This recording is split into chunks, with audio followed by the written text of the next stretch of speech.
ஹரிநாராயண துரித நிவாரண பரமானந்த சதாசிவசங்கர நாளென் செய்யும் வினைதானென் செய்யும் என்னை நாடி வந்த கோலென் செய்யும் கொடுங்கூற்று என் செய்யும் குமரேசர் இரு தாளும் சிலம்பும் சதங்கையும் தண்டையும் சண்முகம் தோளும் கடம்பும் எனக்கு முன்னே வந்து தோன்றினே. ஓம் அனுமந்தாய வித்மகே வாயு புத்திராய தீமகே தந்தனோ மாருதி பிரச்சோத்யாத் பட்டீஸ்வரம் ஸ்ரீ விஷ்ணு துர்க்கையே போற்றி. உலகெங்கிலும் வாழ்ந்து கொண்டிருக்கும் ஸ்ரீராம் ஆஸ்ட்ரோ யூடியூப் சேனல் நேயர்களுக்கு டாக்டர் சைதை ராஜாவின் அன்பான வணக்கங்கள், வாழ்த்துக்கள். நாம் இப்பொழுது இந்த எபிசோடில் வார ராசி பலன்களை பார்க்க போகிறோம். நவம்பர் 16 முதல் 22 தேதி வரைக்கும் உள்ளடக்கிய நாட்களுக்கு கிரகங்கள் ஒவ்வொரு ராசிக்கும் எப்பேற்பட்ட பலன்களை வழங்கப் போகிறது என்பதை பார்க்கலாம் வாங்க. அதற்கு முன் எங்களுடைய சேனலை பார்த்து கொண்டிருக்கும் அன்பர்கள் இதுவரைக்கும் சப்ஸ்கிரைப் செய்யாதவர்கள் சப்ஸ்கிரைப் செய்து கொள்ளும்படி கேட்டுக்கொள்கிறோம். ரைட் சைடில் சப்ஸ்கிரைப் இருக்கும், பெல் பட்டன் இருக்கும், ரெண்டுத்தையும் ப்ரெஸ் பண்ணிங்கன்னா அடுத்த நொடியே எங்களுடைய வீடியோ உங்களை நோக்கி வர துவங்கிவிடும்.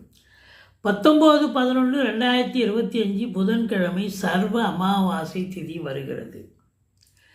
இந்த வாரம் நம்ம ஒரு முக்கியமான தகவலை நம்மளுடைய ஸ்ரீராம் ஆஸ்ட்ரோ சேனல் நேயர்களுக்கு அன்பர்களுக்கு முக்கியமான தகவலை, அதாவது ஒவ்வொரு நட்சத்திரத்தில் பிறந்தவங்களும் எந்தெந்த சித்தர்களை வழிபாடு செய்தீர்கள் என்று சொன்னால் உங்கள் வாழ்க்கை வளமாகும் அல்லது வரக்கூடிய இடர்பாடுகள் விலகும் அப்படிங்கிற ஒரு நிலை இருக்குது. 27 நட்சத்திரத்துக்கும் நம்ம பதில் சொல்ல போகிறோம். நட்சத்திரத்தில் பிறந்தவங்களுக்கு ஒவ்வொருத்தருக்கும் எந்த ஜீவசமாதி சித்தர்களை வழிபாடு செய்தால் வாழ்க்கை வளமாகும் என்பதை விரிவாக சொல்ல இருக்கிறோம். எங்களுடைய பதிவை ஸ்கிப் பண்ணாமல் முழுமையாக பாருங்கள், பயன்பெறுங்கள். வாங்க ராசிக்குள் செல்லலாம். மகர ராசி அன்பர்களுக்கு வணக்கம். மகர ராசி காலபுருஷனுக்கு 10வது ராசி. சனி பகவான் ஆட்சி பெறும் வீடு. இப்பொழுது சனி பகவான் 3ஆம் இடம் என்று சொல்லக்கூடிய உபஜயஸ்தானத்தில் இருக்கிறார். ராசியை குரு பகவான் பார்க்கிறார். 2ல் ராகு இருக்கிறார். 10 சுக்கிரன் 10ல் ஆட்சி பீடத்தில் இருக்கிறார். 9 புதனோடு இணைந்திருக்கிறார். இப்படி இந்த மகர ராசியில் பிறந்த அன்பர்களுக்கு இந்த நவம்பர் மாதம் 16 முதல் 22 வரைக்கும் உள்ளடக்கிய நாட்களுக்கு கிரகங்கள் சூப்பரான பலன்களையே வாரி வழங்கப் போகிறது என்று சொன்னால் மிகையாகாது. உத்திராடம் 2, 3, 4 பாதங்கள், திருவோணம், அவிட்டம் 1, 2 பாதங்கள் உள்ளடக்கியது.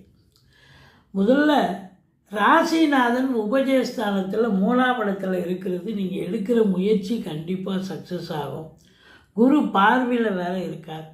அதனால் ராசிநாதன் நல்ல நிலையில் இருந்தாலே அதுவே ஒரு பெரிய ஒரு திருப்தி, ஒரு சந்தோஷம், ஒரு குதூகலம் நிச்சயமாக ஏற்படும். அதுவும் தெளிவான சிந்தனை, செயல்கள், எண்ணங்கள் ஏற்படும். ராசியை குரு பார்க்குறதால எந்த ஒரு ஆசிலேஷன் மைண்டோ, ஒரு கன்ஃபியூஷனோ, ஒரு எதுவுமே இல்லை. தெளிவான ஒரு சூழலில் இருப்பீங்க. கௌரவம், புகழ், அந்தஸ்து, செல்வம், செல்வாக்கு, தன்னம்பிக்கை ஏற்படக்கூடிய ஒரு அற்புதமான ஒரு வாரமாக இது விளங்கப் போகிறது என்று சொன்னால் மிகையாகாது. 2ஆம் இடத்துல ராகு இருக்கார். ராகு பிரம்மாண்ட நாயகன். அவர் எதை எடுத்தாலும் பெருசாக கொடுக்கணும்னு நினைப்பார். அப்போ 2ஆம் இடத்துல இருக்கார் அப்படின்னா உங்களுக்கு நல்ல ஒரு எப்பேற்பட்டு எப்படியாவது உங்களுக்கு நல்ல ஒரு வருமானத்தை ஈட்டி தருவார். ஆனால் குடும்பத்தில் கொஞ்சம் சண்டை சச்சரவு பிரச்சனை, ஆனால் குடும்ப மேன்மை இருக்கும், பொருளாதார மேன்மை இருக்கும். கொஞ்சம் ஒருத்தருக்கு ஒருத்தர் வீண் வாக்குவாதங்களை தவிர்த்து கொள்வது நல்லது. ராகு ஒரு சொல் வெல்லும், ஒரு சொல் கொல்லும். நல்லது, நேரம் நல்லா இருந்தால் சூப்பராக கொண்டு போகும். நேரம் சரியில்லைன்னா அந்த ஒரே வார்த்தையால் பிரச்சனை வந்துடும். அதனால் மற்றபடி ஒன்றும் குறை இல்லை. சிறப்பான ஒரு நிலை. பண வருவாய் அதிகரிக்கும். அதையும் தாண்டி குடும்பத்தில் ஒரு மேன்மை நிச்சயமாக இருக்க போகிறது. இந்த ராகு பகவான் உங்களுக்கு என்ன தரணுமோ அதோட ரெட்டிப்பு மடங்காக வருமானத்தை பெருக்கி தருவார். அதுதான் அங்கே இருக்கிற உண்மை. பாருங்கள், சனி பகவான் 3ல் இருந்து 5ஆம் இடத்தை பார்க்குறார். 5ஆம் இடம் என்பது பூர்வ புண்ணிய ஸ்தானம், புத்திரிகள் ஸ்தானம்.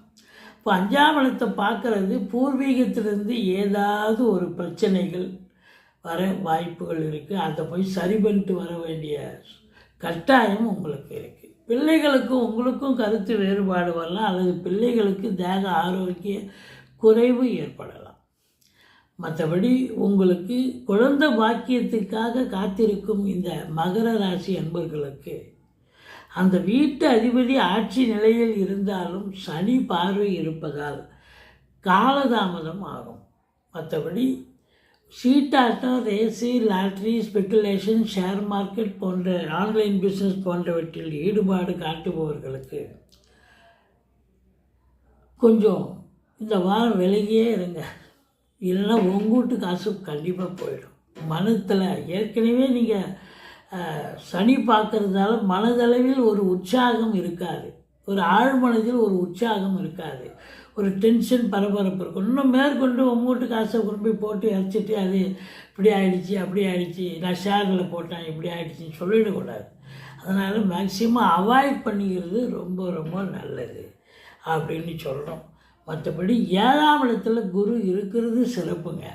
இந்த கணவன் மனைவி இடையே இருந்து வந்த கருத்து வேறுபாடுகள் விலகக்கூடிய ஒரு அற்புதமான ஒரு வாரம். எப்போ குரு கடகத்துக்கு வந்துட்டாரோ இந்த மகர ராசி அன்பர்களுக்கு பார்த்திங்கன்னு சொன்னால் கொஞ்சம் 7ஆம் இடத்துல சுபகிரகம் இருந்தாலே சூப்பருங்க. அப்போது கணவன் மனைவி ஒற்றுமை, சந்தோஷம், குதூகலம், அது மட்டுமல்ல நண்பர்களால் ஆதாயம் கிடைக்கக்கூடிய ஒரு அற்புதமான ஒரு வாரம். கூட்டு தொழில் சிறந்து விளங்கும். இப்படி சொல்லிக்கிட்டே போகலாம். ஆனால் குரு நீச்சமாக இருக்காருங்க. நீங்கள் என்னென்னவோ சொல்கிறீங்க. குரு தான் உச்ச நிலையில் இருந்து வக்ரம் ஆயிட்டார். வக்ரமான கிரகங்கள் நீச்ச பலனை தரும்னு சொல்கிறீங்க, மறுபடியும் நல்லா இருக்கும்னு சொல்கிறீங்களே. குரு பார்வை கோடி நன்மை. நீச்சப்பட்ட போதிலும் குரு தான்.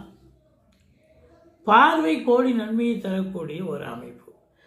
7ஆம் இடம், அதாவது திருமண வயதில் இருப்பவர்களுக்கு திருமணம் கைகூடி வரும். சட்டுப்பட்டு திருமணம் கைகூடி வரும்.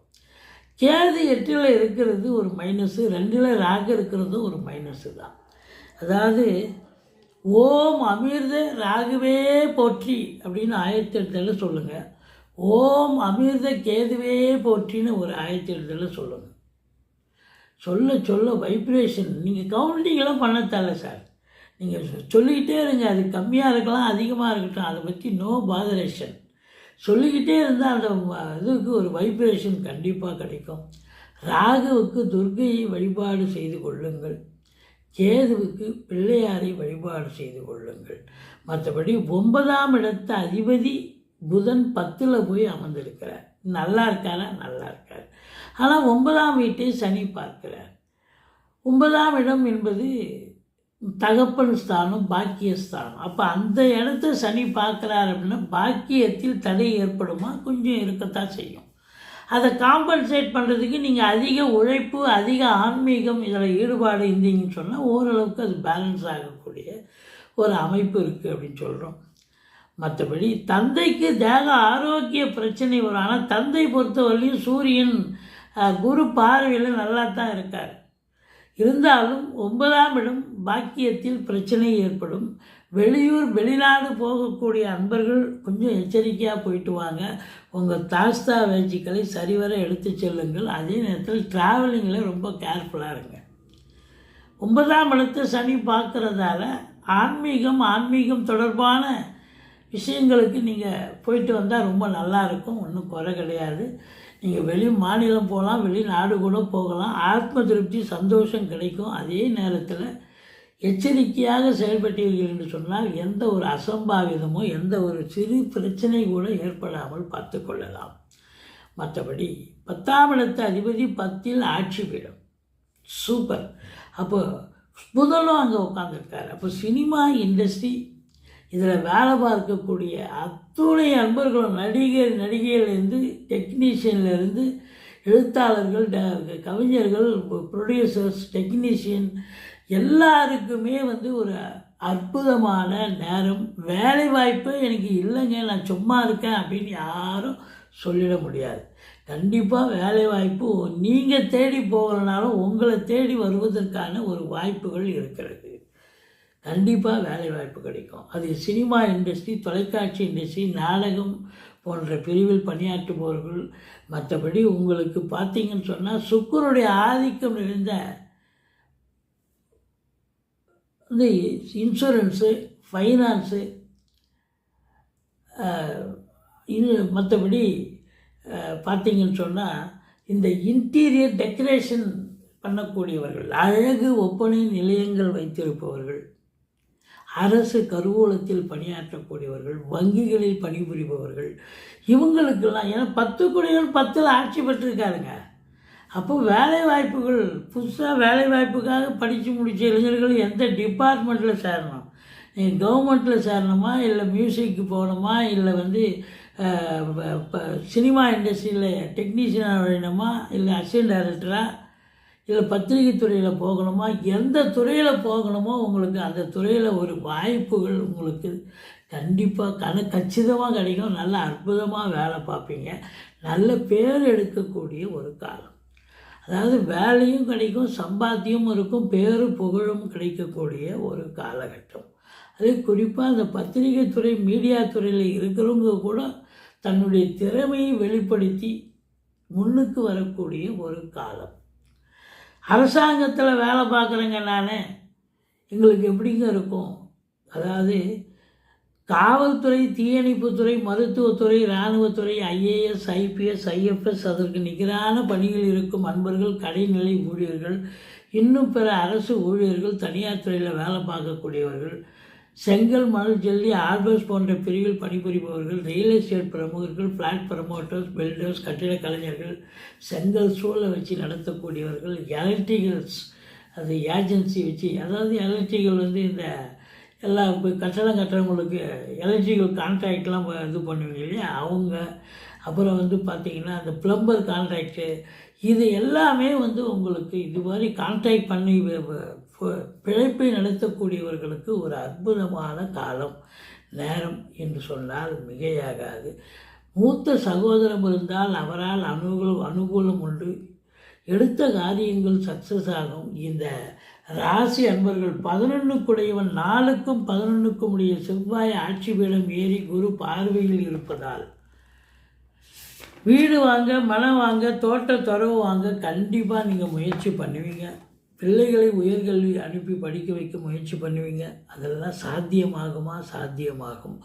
முதல் திருமணம் உரிமை ஏற்பட்டு 2வது திருமணத்திற்காக காத்திருக்கும் மகர ராசி அன்பர்களுக்கு 2வது திருமணத்திற்கான ஏற்பாடு கண்டிப்பாக நடக்கும். கிரகங்கள் அது வலிமையை செய்து நல்ல சிறப்பாக இருக்கக்கூடிய நிலை. இல்லை நான் வெளிநாடு போகிறேங்க, அந்நிய பொருளாதாரம் ஈட்ட போகிறேன், அங்கே போய் இப்போ வேலை செய்ய போகிறேன், அங்கே போய் படிக்க போகிறேன், இல்லை அங்கே போய் சொந்தமாக கடைகண்ணி வைக்க போகிறேன், தாராளமாக போங்க. நல்ல சம்பாத்தியத்தை நிச்சயமாக பார்க்கக்கூடிய தருணம். இந்த மகர ராசியில் பார்த்தீங்கன்னு சொன்னால் உத்திராட நட்சத்திரத்தில் பிறந்தவர்களுக்கு எந்த சித்தரை வழிபாடு செஞ்சிங்கன்னா நல்லாயிருக்கும். அதாவது உங்களுக்கு உத்திராடம் ஈஸ்வர பட்டர், அந்த சித்தர் எங்கெங்கே இருக்கார்? பழனிமலை, பழனி இருக்கிறீங்கள, பழனியில் அது ஒரு பாலிடெக்னிக் தேவஸ்தானமே வச்சு ஒரு பாலிடெக்னிக் நடத்துகிறாங்க. அந்த பாலிடெக்னிக் பின்புறம் இருக்கிறதா சொல்கிறாங்க. நீங்கள் அங்கே போய் அவங்கள வழிபாடு பண்ணுங்கள், ஈஸ்வர பட்டரை வழிபாடு பண்ணுங்கள். அல்லது போக முடியாதவங்க ஈஸ்வர பட்டர் திருநாமத்தை சொல்லுங்கள். ஈஸ்வர பட்டர் போற்றி, ஈஸ்வர பட்டரே போற்றி, ஈஸ்வர பட்டரே போற்றி திருநாமத்தை சொல்லுங்கள். அடுத்தது திருவோண நட்சத்திரத்தில் பிறந்தவர்கள் திருநெல்வேலி அடுத்து பனையூர்னு ஒரு ஊர் இருக்கான். சங்கர நாராயண தட்சிணாமூர்த்தின்னு முழு பேர். ஆனால் சங்கர நாராயண அந்த இது அவருடைய திருநாமத்தை சொல்லுங்கள், அவரை போய் பாருங்கள். உங்களை பொறுத்த வரலையும் இந்த அதாவது குருமார்களை வழிபாடு செய்கிறீங்க அப்படின்னு சொன்னால் ரொம்ப சிறப்பாக இருக்கும். நீங்கள் தாராளமாக நீங்கள் வாழ்க்கையில் எந்த ஒரு பிரச்சனையும் இருக்காது. அது ஜீவசமாதி போய் அது குருமார்கள் ஜீவசமாதி அடைஞ்ச இடம். ஸோ ஜீவசமாதி போகிறீங்க அப்படின்னு சொன்னால் கண்டிப்பாக அங்கே போய் தரிசனம் பண்ணுறீங்க அப்படின்னா கண்டிப்பாக நீங்கள் போய் வணங்கக்கூடிய, அதாவது இந்த நட்சத்திரத்துக்கு இந்த சித்தர்கள் அப்படின்னு சொல்லியிருக்காங்க. அப்போ அந்த நட்சத்திரக்காரங்க அந்த சித்தரை வழிபாடு பண்ணிங்கன்னா நல்லது. அடுத்தது அவிட்ட நட்சத்திரம். அவிட்ட நட்சத்திரத்துக்கு சேலம் சூரமங்கலம்னு ஒரு ஊர் இருக்கா அவளுக்கு. அங்கே அப்பா பைத்தியம்னு ஒரு சித்தர் இருக்கார் போல். அந்த சித்தரை வழிபாடு பண்ணிட்டு வாங்க. ஜீவசமாதி அங்கே இருக்குது போல். நீங்கள் அந்த சித்தர் பீடமான ஜீவசமாதி வழிபாடு பண்ணுங்கள். அவருடைய திருநாமத்தை சொல்லுங்கள். மற்றபடி உங்களுக்கு எல்லாமே நன்மையில் முடியும். எங்களுடைய வீடியோ பிடிச்சிருந்தால் லைக் பண்ணுங்கள், ஷேர் பண்ணுங்கள், சப்ஸ்கிரைப் பண்ணுங்கள். மறக்காமல் சப்ஸ்கிரைப் பண்ணுங்கள். இந்த மகர ராசியில் பிறந்தவர்கள் இந்த வாரம் நம்ம வணங்க வேண்டிய தெய்வம் அப்படின்னு பார்த்தீங்கன்னு சொன்னால் கேதுவை, பிள்ளையாரை வழிபாடு செய்யுங்க. ஓம் அமிர்த கேதுவை போற்றி, ஓம் அமிர்த ராகுவை போற்றின்னு ஆயுதத்தில் சொல்லுங்கள். மற்றபடி குறை ஒன்றும் இல்லை. மறைமூர்த்தி கண்ணா. நன்றி. வாழ்க வளமுடன்.